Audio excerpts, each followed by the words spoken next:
Welcome to Mellow the 13th. My name is Megan. I am an artist and a writer, and this is Mel. I am a reader, artist, librarian person. So every month on the 13th, we talk about a new book. And this month, we decided to talk about the Southern Book Club's Guide to Slaying Vampires. I was the one who chose this book because it was posed to me as the title reads, a Southern Book Club slay vampires. And I was like, that sounds cool as hell. I'm going to give it a go. I read it. I really didn't like it. And I went, I wonder if Mel thinks the same thing. And we've been talking for months. So we've been doing Mellow the 13th for the last 6 months. Oh, really? 7 technically, because we started in February. Oh, the passage of time. We've been talking since then that we really wanted to do a vampire book. Mhm. And so I was like, I got the perfect book for you. Hopefully you'll hate it. Because then Genuinely, that was how it was posed to me. Mel has a tendency to like everything that I provide. And that makes things difficult. I'm difficult because I like things too easily. If I get like even a moment of enjoyment out of things, we've said this before, I tend to fall on the side of, no, but I liked part of it, so it's good. Unless something like really drastic happens that makes me just go, ugh, I'll usually be like, no, it was fine. I'm never going to read it again, but I liked it. Now, if you've joined us for a Mellow episode before, we're trying to structure these a little bit differently. So normally we would go now into a complete plot breakdown, talk through it all, and then talk about our thoughts at the end. But we're trying to spice it all up a little bit because we feel like if you're here and you have read the book, you're going to know what we're talking about. If you are here and you haven't read the book, you might hear the things that we're talking about and decide that is actually a reason that you want to read the book. Or you decide that's a reason you don't want to read the book. And we've also felt that there have been a couple of episodes where we've got bogged down in the, and this happened, and then this happened, and then this happened. And if you want to know every single thing that happens in the book, you can read it. Southern Book Club's Guide to Slaying Vampires is as the book reads. It is a Southern Book Club's take on slaying vampires. Kind of. Not really. Really not really. Really not really. It's kind of like they had like the trailer moment, which is what the book title is meant to be. But like none of the rest of the movie / book actually played out that way, really. It is very much like when you watch a movie trailer and they're like, and there's this big battle, and you're like, ooh, that looks like fun. And then you go see the movie and there's literally one big battle and all of the fun points of it were in the trailer. There are a lot of people though that have praised this book and have said basically that it is a great piece of writing and such, and it does have decent writing, I would say. It's just more the characters and characterization and some of the points that happen during it that aren't as fun.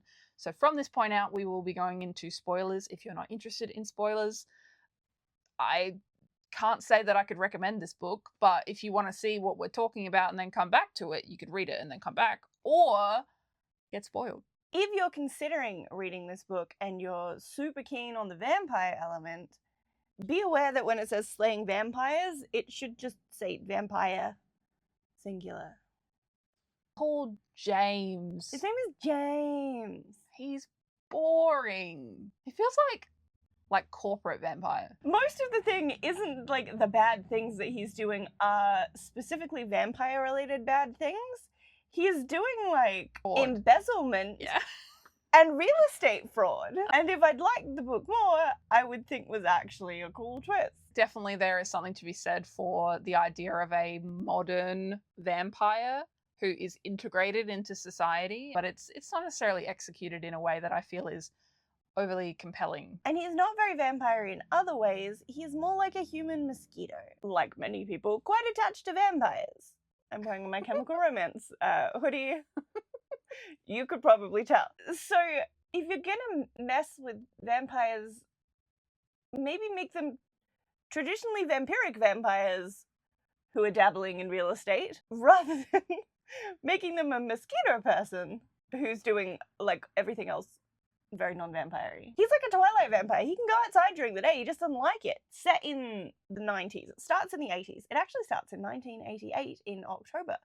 I was born in December of 1988, and I started the book being like, oh, I wonder if I'm even going to be born at the beginning of, at the end of this. And then there's a time skip, and I was like 5 years old at the end of the book. Essentially, we follow the character Patricia and her family. She has a husband called Carter who is a psychiatrist. Yes. Psychiatrist, the drug one. Oh, pharmaceutical something. I mean, clinical psychiatrist? Yes. He's the yes. brain one. Yes. Yeah. They have a daughter called Corey. and a son called Blue. They also have a boarder with them who is Carter's mother. So Patricia's mother-in-law. And we follow Patricia as the main character. We are in her head for all of the book, talking about what is going on. Oh, what's most of the book? Yeah. There is a couple of scenes where there's like an omniscient thing going on, but most of it is in Patricia's head. It's fun in there. She's super boring. She knows she's super boring. This book posed it is going to be a suburban housewife and her housewife friends all take down vampires. So we were expecting it to be suburban housewife and her thoughts, right? And so throughout the course of the story, some things start happening. For starters, Patricia is attacked by a woman up the street. She is called Mrs. Savage. She randomly is sitting there eating a raccoon in the front of her house, just kind of slurping it up like a little juice box. And she's like, what the hell is happening? She gets attacked. She gets her earlobe bitten off. And she also gets bitten herself. And essentially they work out that Mrs. Savage is really sick. She dies. And they all go, oh no, so sad. Oh, how terrible. Really, they're like, oh no. I mean, it's sad that she died, but wasn't it so annoying how she'd constantly be telling us not to let our dogs shit on her front lawn? It's like, I would tell you not to let your dog shit on my front lawn if I knew that it was your dog shitting on my front lawn. She wasn't neighborly. Yeah. She wasn't contributing to the neighborhood kind of thing. So her nephew, said in many air quotes, moves into her home. James, he is our vampire for the story. We don't know that at this point, but when Mrs. Savage dies, he takes over the home and things, like, he starts to integrate himself into the neighborhood. Patricia goes over there to bring him a little, like, baked casserole, I believe it is, or a pie. I can't remember which, because her friends had encouraged her that she needs to be, like, nosier. She needs to, bring food over to new people in the neighborhood, get to know them, get to know the goss so they can all chat about it. It is probably quite important that the book club that they're in, they read mostly true crime novels. They intersperse fictional crime novels as well, but it is mostly true crime novels. So they're wanting to be nosy partially for that reason as well. To be like, something awful happened in this neighborhood. You should find out what happened there. You should find out what's going on. To the degree of, like, women being obsessed with true crime, seeing it everywhere, it's very, like, because sensationalized. Yeah. And their book club itself, they pose to their husbands as this, like, Bible study. Patricia eventually ends up inviting James to participate in these book clubs. It's a way too long a story to even try to explain this in a small, simplistic kind of way, so I'm just going to give you the main beats. Carter's mother-in-law believes that James is someone that she knew in her childhood who fucked over all of her family and all of the people in the small town and basically sold them to ruin. Everyone died, everyone was sad, everyone was depressed, no one had any money. Oh my god, so terrible. But she has dementia, so everyone's like, maybe she doesn't actually think that. Yeah. And I have a photo, and keep, shows a photo that is not that one. She's like, oh, that photo. And everyone's like, okay, crazy old woman. Because she's living with them because she has dementia. And she is being cared for by the caretaker, Mrs. Green. And one night, while Patricia is attending a party that is being hosted by Grace and her husband, Grace is one of the other book club members. So Miss Mary being the mother-in-law, and then Mrs. Green, they get attacked by rats who just come out of the walls everywhere. And it's also been established that, like, rats and things have been appearing everywhere. Typical vampire shit. Last time you see a rat, though. So, Literally the last time rats are even mentioned. If I could control a horde of rats, I wouldn't go grocery shopping. I would send rats in to, get my groceries. There would just be rats everywhere all the time. You could get them to go in, put their little feet all over the packages so that the store then has to sell them at a discount, and then you get discounted groceries. Rat groceries. Miss Mary dies because of this attack, and Mrs. Green ends up quitting. James had a housekeeper called Francine. Francine, he says she quits, but Patricia doesn't think that's quite the case, and that's exactly what happened. Carter's thrown himself back into work. He's a workaholic. He's working really, really hard. He wants to be, the head of psychiatry or something. So things have been busy family member died. And she eventually is like, hey, Ms. Green actually got attacked kind of badly in our house. I should see if she's okay. So she goes to see her and takes one of her friends with her. This friend is Kitty, which would be fine if Kitty's husband's name wasn't Horse. Yeah. Horse was Um, fun, though. Horse would be more fun if his wife's name wasn't Kitty. That's It's true. the combination of it that I'm just like, what is going on here? So there's Kitty, there's Mary Ellen, there's Grace, there's Patricia, and there's Slick. Slick. What a name. But yes, they go see Mrs. Green. Mrs. Green is like, you didn't care about me before. Why the fuck do you care about me now? There have been kids going and disappearing in this neighborhood, and you don't care. So And they're like, no. why are you bothering? We would know about that. If that was happening, we would read about it in the newspaper. And she's like, this is a poor black neighborhood. It is happening. Are you calling me a liar? And they're like, no, we're not calling you a liar. She's like, there are kids going missing. You just don't care. Yeah. Oh. And also, Patricia then soon finds out that kids are indeed missing, because shortly after this, she's been speaking with Grace. Grace does the registrations of like all the different cars that she's seen, and she's been seeing this white van appearing at Mrs. Savage's place. Patricia then also sees a white van in this neighborhood where James is attacking a young girl called Destiny. And awful, horrible thing. But she then realizes that there is something very wrong with him. Don't think she assumes vampire straight away, but like, he's sucking the blood from her, and that's not great. And he has like a weird little proboscis thing, like a mosquito. Yeah, he's just a mosquito. You're He's a right. mosquito. You're so right. James is like, well, how awkward's this, huh? And the book kind of goes downhill from here. James essentially ruins everyone's lives. He ends up getting on the side of the husbands, getting them involved in this property development. Remember property development from Miss Mary's story? He ends up harassing Patricia. Like, even she can hear things on her roof. She's constantly worried about her children and what's going to happen in this neighborhood with him around. And everything is just going to absolute shit. She is trying to tell everyone that he is horrible. Should not be here. He should not be around. And essentially the entire neighborhood turns against her and tells her that she's wrong, including her book club friends, including all of the husbands who then find out that it's not Bible study anymore, and they decide that they're going to put a stop on that.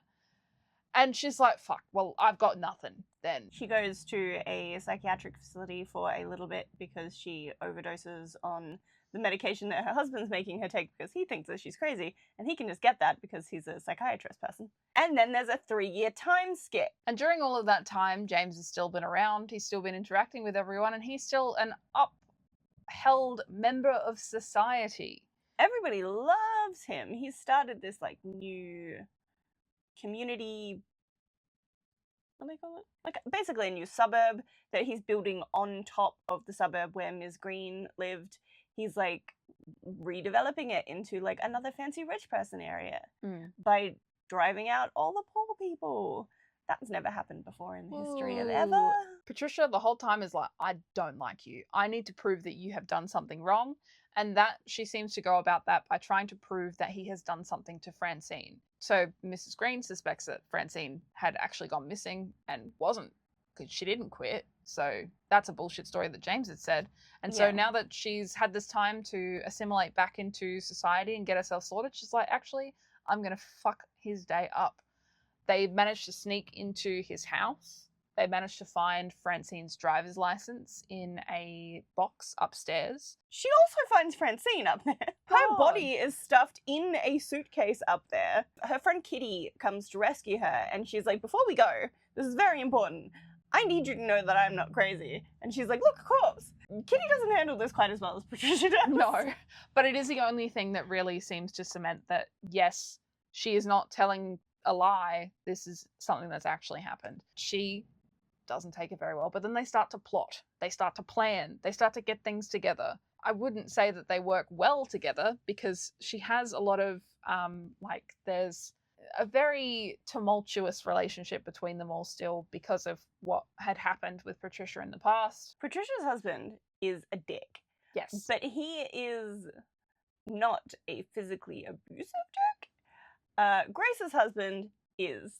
And after the husbands had all shown up and been like, hey, your true crime book club, we don't like this, her husband destroys a bunch of her family's, like, heirloom china and stuff and hits her. And so the next time Patricia sees her, Grace has, like, a black eye. She's not doing well. And Patricia handles this fantastically by being like, well, my life might suck and everybody doesn't believe me, but your husband hits you. And so Grace is kind of mad at her, even 3 years in the future. Slick was also supposed to come to the house when Patricia goes to investigate, but she doesn't show up. And later in the night, that's when Kitty comes to rescue her instead. Mm. So everybody has still been around. Mary Ellen, I forgot her name, because she, as far as I recall, does not very much. I will give you a Mary Ellen spoiler. Later on, when they're doing the singular vampire slaying that they do, she pisses herself and is useless for the rest of that scene. And I don't blame her for pissing herself when she's like, oh, this theoretical vampire is a real vampire and I'm seeing horrible, awful things happening right now. I'm gonna go slightly catatonic. But that's, like, the only scene that I even remember her being in, and she does nothing. She doesn't really recover from it and help. She sits in a corner, and they're like, she's just standing in a puddle of piss. That's all she does, and I don't really remember her being part of the book at any other time. We find out that the reason that Slick wasn't actually at the house was because James got to her. For me, up until that point in the book, which is, like, pretty close to the end, that's not what the bookmark is. The bookmark is something else. I wasn't hating the book.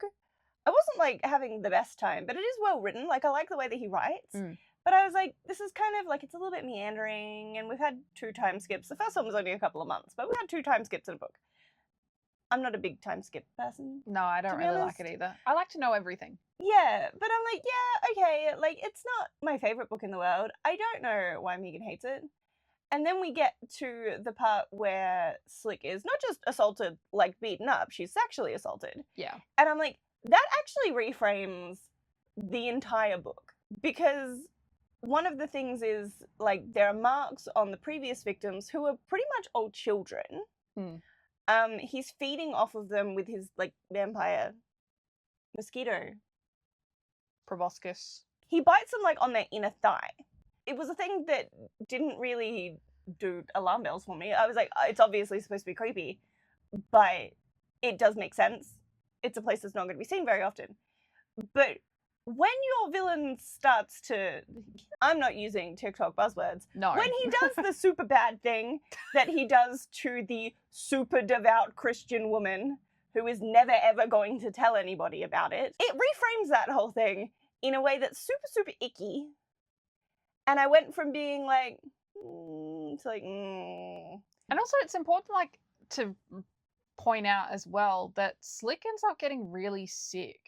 And so the implication is that, like, his weird vampire juices are what which did is that. described in detail. Which, I don't need to fucking know that. Like, Patricia goes over, Slick calls her, and she's saying, like, something happened, like, I need help. So Patricia goes over there, and she's like, her family's downstairs, it's Halloween, having, like... board game night or something, I Yeah, think. they're not calling it Halloween, they're calling it, like, Reclamation Day or something ridiculous like that. Because they don't believe in Halloween, because they're really, really Christian.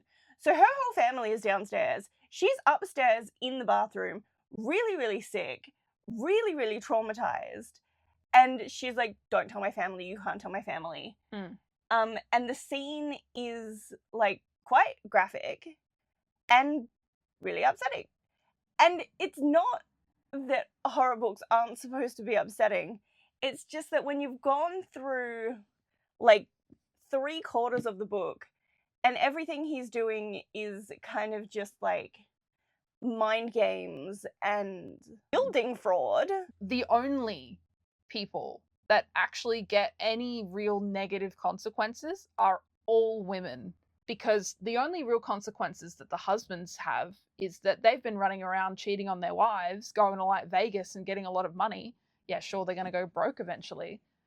But every single person who is negatively impacted to more than just fraud and general debauchery. By the actual horror, not by the consequences of there is a man there that does some fraud, which is what they think happens the whole way through, because they never believe their wives.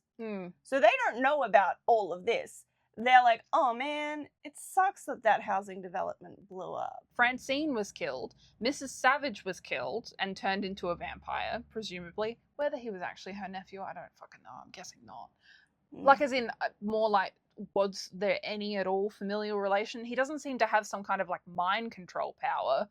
So how the hell did he end up working his way into that? But...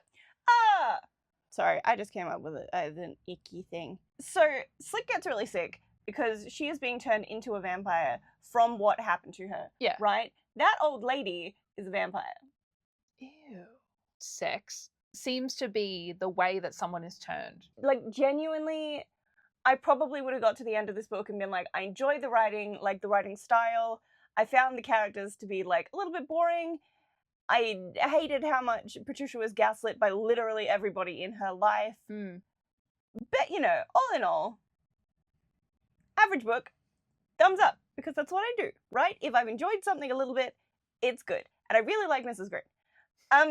Mrs. Green is very fun. Mrs. Green is great. And then you get up to this, and, like, that scene, and the fact that he does go, like, I did that to your friend, and guess what's gonna happen to her? It reframed everything, and I was like, no. We are reading a horror book, right? We know what we're in for. It's not meant to be comfortable. It's not meant to be fun. But the fact that it only seems to happen to women is the part that gets me. And young women, too. Yeah. Like, there are two boys that are killed, but they're killed off screen. They're not mentioned. None of the other male characters get impacted by James whatsoever, aside from mentally and, like, in their dealings with him, I suppose. Yeah. Like, financially. They're mostly annoyed because their wives are so crazy. Yeah, like, it just is disgusting. Especially when you additionally add to that, and I don't like saying this because I feel like it's very reductive, because I believe that writers can write whoever they need to write. This is written by a man. He literally Who is kind of writing about his mother.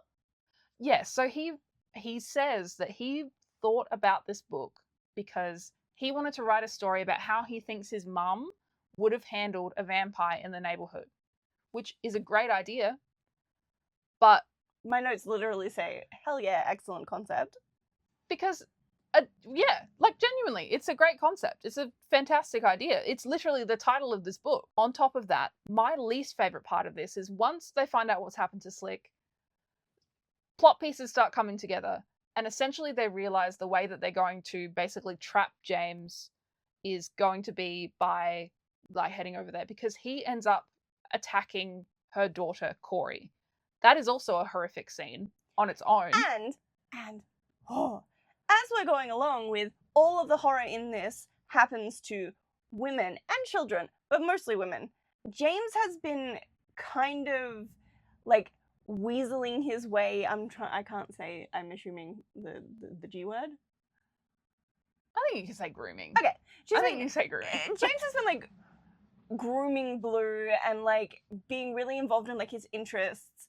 I think he starts off the book being, like, 10 years old and kind of obsessed with Nazis, because he's a 10-year-old boy who is, like, his life has kind of been unsettled by the fact that his grandmother has come to live with them, and it's scary for him because it's a scary thing, and so he's focused on something that's, like, kind of inappropriate and dark, and a lot of kids do that, right? And James has taken advantage of that, and he's, like, really connecting with him on a way that his parents can't, and they've formed this, like, kind of close relationship. When Blue gets, like, really mad at his parents, he runs over to James' house, and they, like, play video games and stuff all night, and he's like his best friend, and Blue doesn't have a lot of friends. And then when it comes time to pick a next victim, he picks the girl.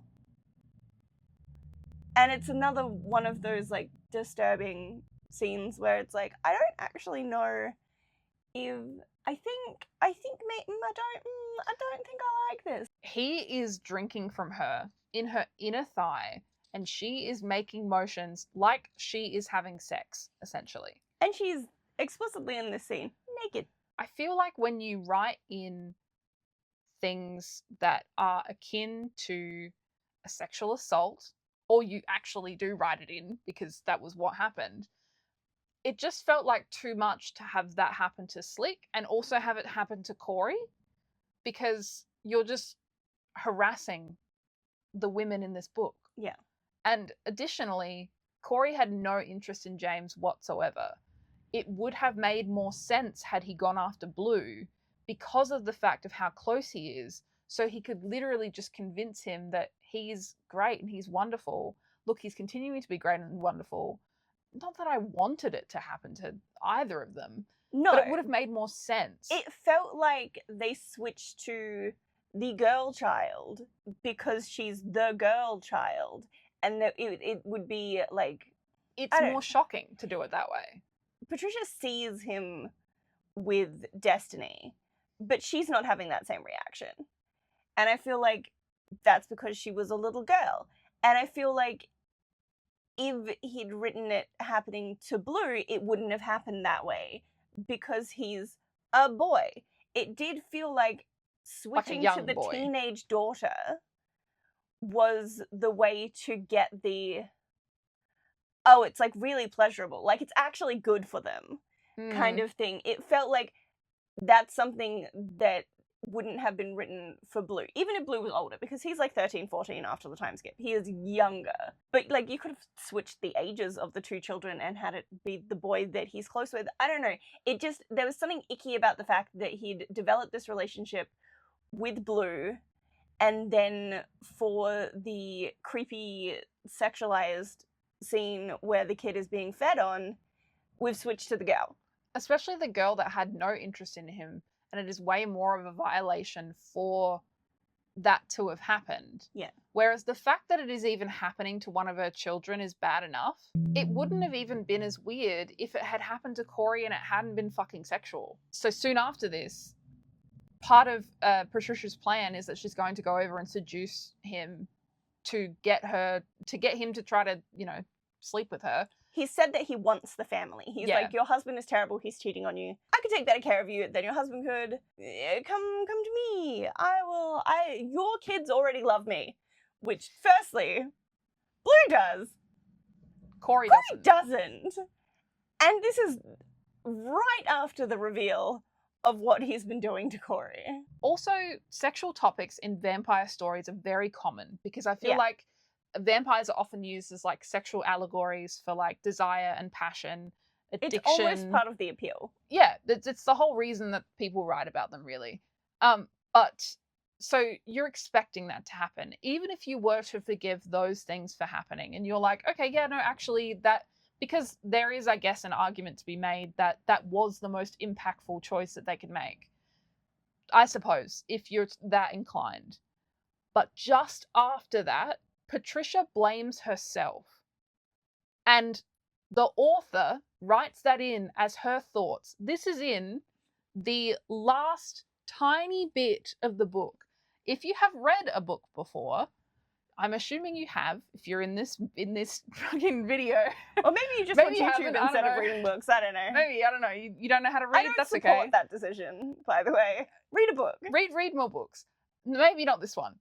But if you get to that stage in the book, that is the point in the novel where the character makes a realization about their thinking that allows them to complete their task or fail their task in the end.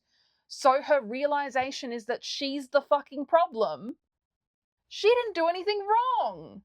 She's the only, Mrs. Green, she's the only person of the main cast of characters that has been trying to fix this the entire time. And it sat badly with me as well that she's like, this is all my fault.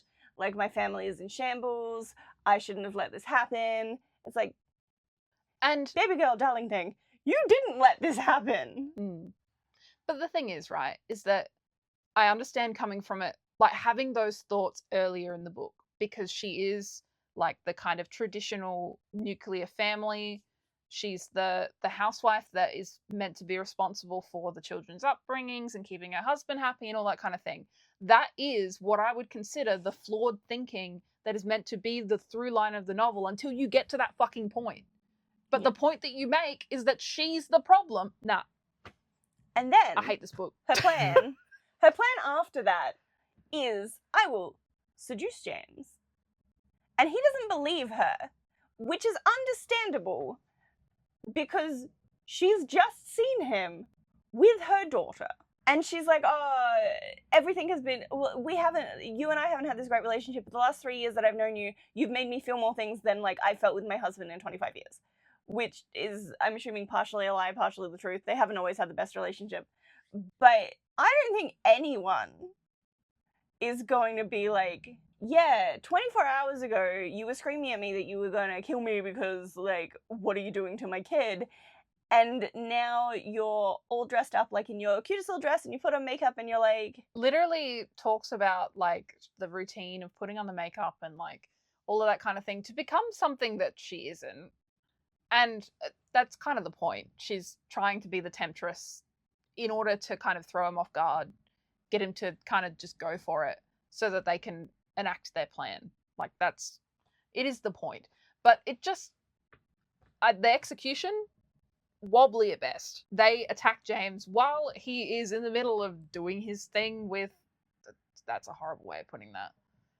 While he's in the middle of sleeping with Patricia / eating her, unclear what's truly happening at that point. Kitty with a baseball bat, which is pretty fun. Yeah. And they end up putting him in a bathtub and cutting him up into little pieces. Who does that? Mrs. Green. Mrs. Green is chopping the vampire up in the bathtub, and then Grace shows up because she hasn't been here for this part, and she's like, hey, I'm here. You know what I'm really good at? You know what my best housewife trait is? I'm really good at cleaning. So her and Mrs. Green clean the house. With the phrase, we've been cleaning up after men for our entire lives. Yeah, and I'm like a combined total of 80 years or something, they say. That's not the feminist thing that you're, like, thinking not that sounds like. Because it's not empowering. It's not... Like, I understand what you're going for. Just, again, with everything that has happened in this story... Instead of being like a badass, like, hell yeah line, it's kind of like, oh, that's sad. And I guess because, like, this was written and published, well, I shouldn't say it was written, it was probably written for some time, but it was published in 2020, which I guess was like the girl power era of the universe. But just, no. I don't feel like I would have felt any different about this if I'd read this in 2020. Also, awkwardly, it also published in April of 2020. We all know what happened then. So horrible time for that book to come out. This just in, the second worst thing has happened, and that was a pandemic. The first was this book got published. The ending of the book is fine, not really, because James gets thrown into a crematorium. He has his head separated from the rest of his body, and they put him in different places so that he can't come back to life. And also Slick dies. After all of that, despite everything that they had done. They don't tell her what was going to happen to her, but she kind of knows. She's like, oh, there's like this scratching in my throat. And she's like, please cremate me. And so they do. And I also just want to point out that when I'm saying, like, it felt like a big change and it reframed the whole book, all of this big chunky bit here has absolutely no sexual content. That's the bottom, by the way. This is the bottom. So it goes like that. That's the front of the book. All of this, nothing like that. All of this end part here has Slick and Corey Corey, and then also Patricia. Though that is kind of her own, like, choice, but not really.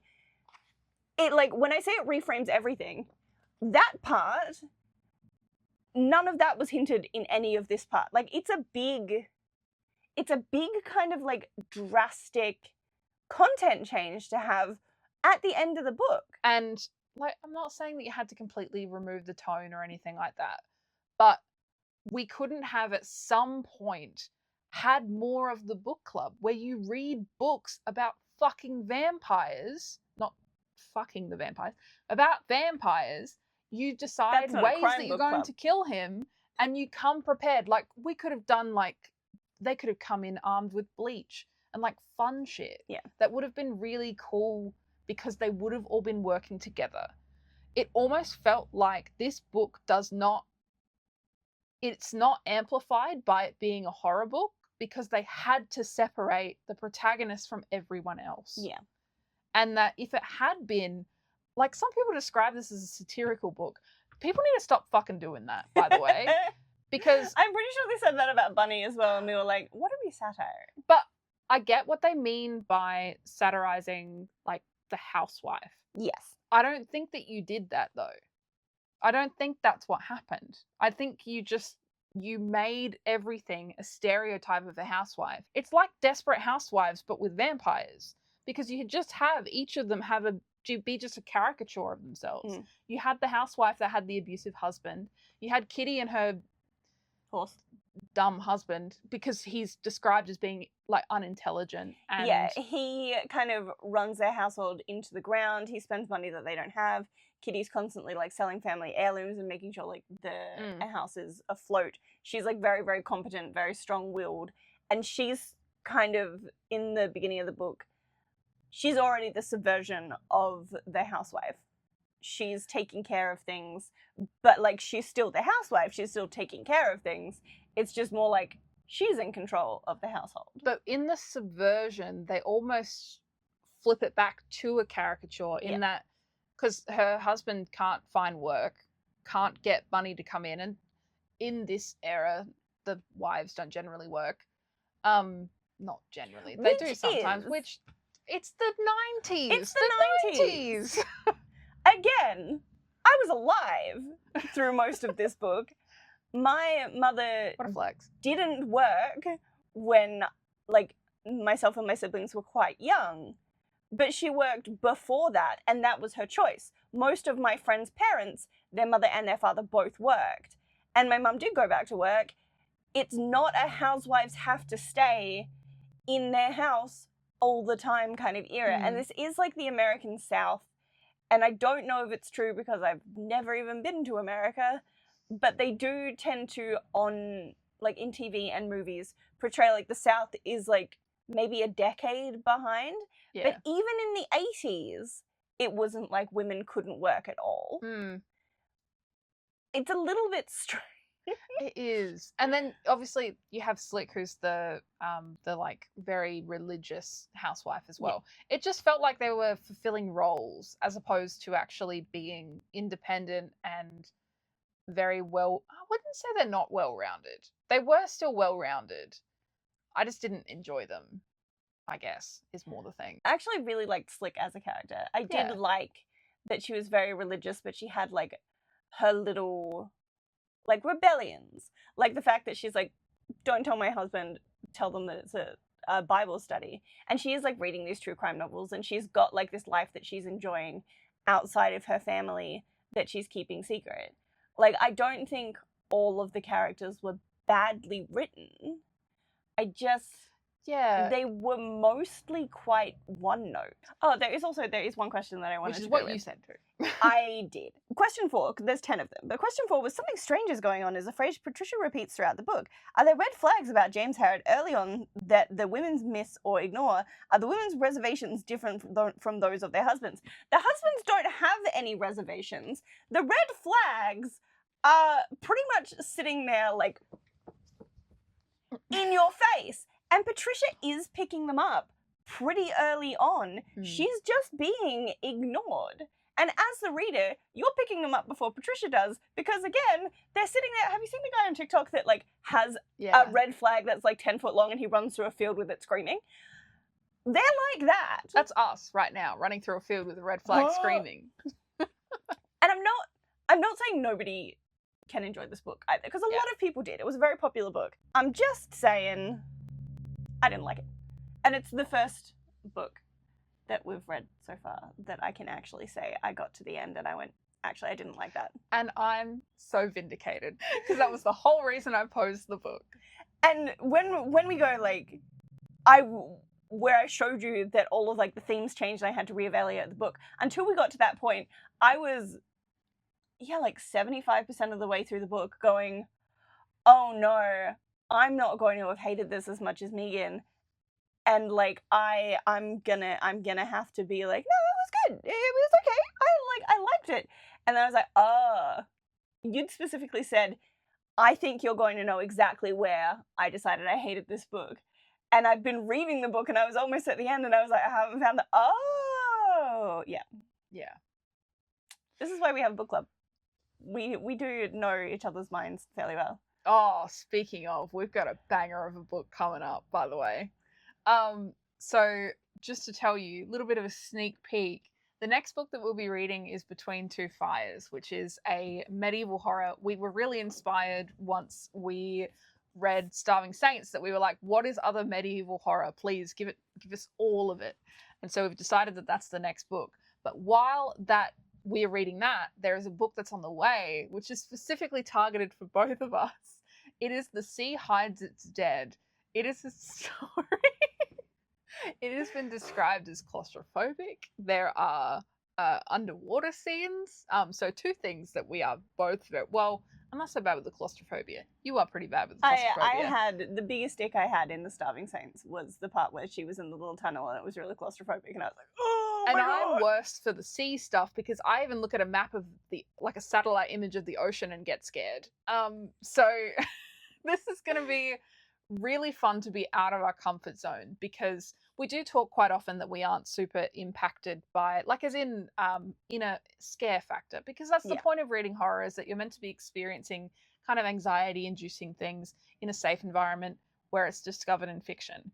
We don't generally get those feelings because we've just don't generally. Life is scary enough. Yeah, life is scary enough. Those are the books that we're going to be reading next. Now, if you have gotten also to this point in the video, I'm really bad at explaining this too. We do this every month. If you are interested in seeing the things that we're up to and what we do in between, you can follow both of us on Instagram on our respective pages. I'll have them on the screen for us here. We also have Mello is on Instagram too. Plus, you can also subscribe here and then see when we pop up again as well, because I'm really bad at remembering to do that at the end of these, because usually the camera's dying, which and it's TikTok. doing right now. Yes, we are on TikTok as well. On TikTok. We're going to be so much better at posting this month. Definitely. This month being September or October. No, this will be August.